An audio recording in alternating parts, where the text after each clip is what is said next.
অথচ এমন একজনকে বিশ্বকাপ মঞ্চে যুক্তরাষ্ট্র প্রবেশ করতে দিল না। মায়ামি আন্তর্জাতিক বিমানবন্দর থেকে ফেরত দেওয়া হলো কোনো স্পষ্ট ব্যাখ্যা ছাড়াই। 2018 সাল থেকে ফিফার অনুমোদিত ম্যাচ পরিচালনাকারী হিসাবে নিজেকে প্রমাণ করেছেন। 2023 সালে আফ্রিকা কাপ অফ নেশনে দায়িত্ব পালন করেছেন দক্ষতার সহিত। 2025 আফ্রিকান বর্ষসেরা ফুটবল রেফারি হিসাবে স্বীকৃতি পেয়েছেন। নামটি কার জানবেন না? তিনি হচ্ছেন ওমর আরতান। তার নামটি ফুটবল বিশ্বে অস্বস্তিকর অবস্থার মধ্যে ফেলে দিয়েছে। এই সোমালিয়ান রেফারি 2026 বিশ্বকাপ নিজের দেশের প্রতিনিধিত্ব করার স্বপ্ন দেখেছেন, কিন্তু তার স্বপ্ন একদম চুরমার।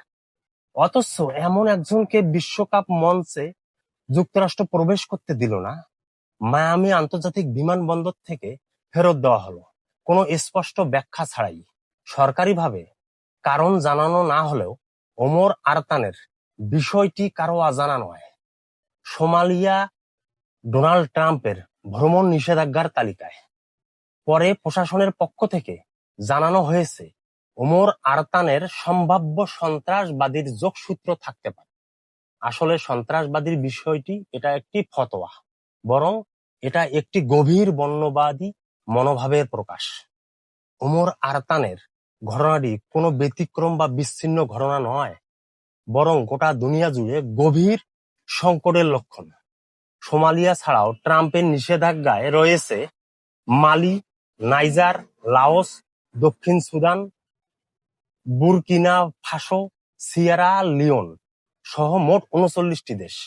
একটি গভীর বিষয় হচ্ছে ডোনাল্ড ট্রাম্পের ফোনে যুক্তরাষ্ট্রের স্ট্রাইকার ফোরলারাইন বালোগনের লাল কার্ড এবং এক ম্যাচ নিষেধাজ্ঞা তুলে নিয়েছে ফিফা, যা ফিফার নিয়ম বহির্ভূত বিষয়। মিশরের সঙ্গে আর্জেন্টিনার খেলার কথাটাই ভাবেন। আল্লাহ হাফেজ।